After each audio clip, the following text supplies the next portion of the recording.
अंधविश्वास के चक्कर में अक्सर लोग वो कर जाते हैं जो शायद उन्हें कभी नहीं करना चाहिए, और उन लोगों को जो अंधविश्वास में कुछ कर जाते हैं उन्हें बाद में उसका पछतावा होता है। ये जो दो छोटी छोटी बच्चियों की आप तस्वीरें देख रहे हैं, एक 2 वर्ष की है जिसका नाम वंश है और एक 4 वर्ष की है जिसका नाम मान्या है। दोनों ही बहुत मासूम, बहुत ही प्यारी और बहुत ही खूबसूरत बच्चियां थी। लेकिन सुनकर और जानकर आप सभी को काफ़ी ज़्यादा अफसोस होगा कि अब ये बच्चियां इस दुनिया में नहीं रहीं।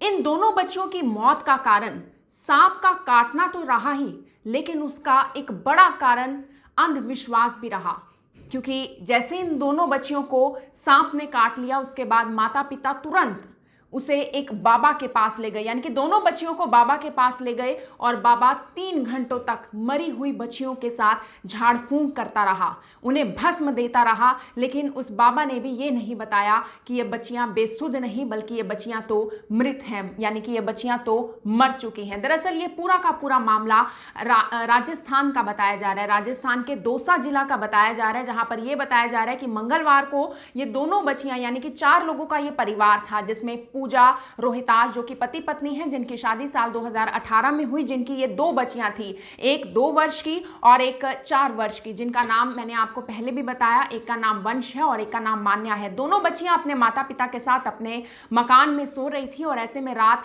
2 से ढाई बजे का समय बताया जा रहा है जब सांप उनके घर के अंदर दाखिल हो जाता है। और जिन पलंग पर ये दोनों बच्चियां सो रही थी, जो 2 साल की बच्ची बताई जा रही है वो अपने पिता के साथ सो रही थी और जो 4 साल की बच्ची है वो अपनी माता पूजा के साथ सो रही थी। और ऐसे में सबसे पहले जो जानकारी है कि जो 2 साल की बच्ची है उसको सबसे पहले सांप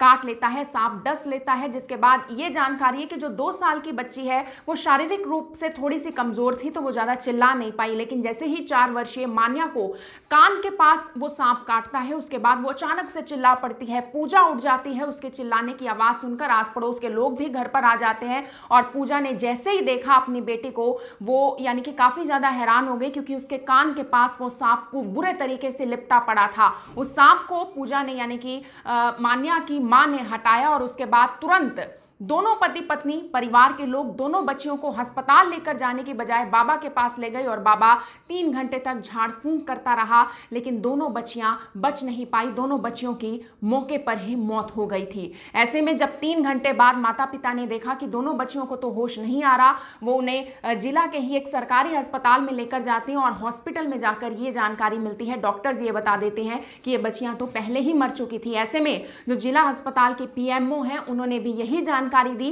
कि अगर इन दोनों बच्चों को कुछ समय पहले लाया जाता या फिर सांप डसने के तुरंत बाद अगर इन्हें पहले ही हॉस्पिटल लेकर आया जाता तो इन दोनों बच्चियों की जान बचाई जा सकती थी। पीएमओ का यह भी कहना था कि अंधविश्वास में ना पड़े, ऐसे लोग बाद में जरूर पछताते हैं, लेकिन अंधविश्वास के चक्रों में किसी भी बाबा पर ऐसे विश्वास ना करें कि झाड़ फूंक से कोई भी बीमारी ठीक हो सकती है या फिर अचानक से किसी की जान बचाई जा सकती है, वरना तो ऐसा हो जाता कि सभी के सभी हॉस्पिटल्स बंद हो जाते और सिर्फ बाबा ही अपनी झाड़ फूंक करते। मेरी आप सभी लोगों से यही अपील कि इस वीडियो को जितना ज्यादा हो सके शेयर जरूर करें। धन्यवाद। अब यहाँ तक आ ही गए हैं तो हमारे चैनल को सब्सक्राइब जरूर करें और नीचे दिए गए बेल आइकन को जरूर दबाएं ताकि हर खबर सबसे पहले पहुंचे आप तक।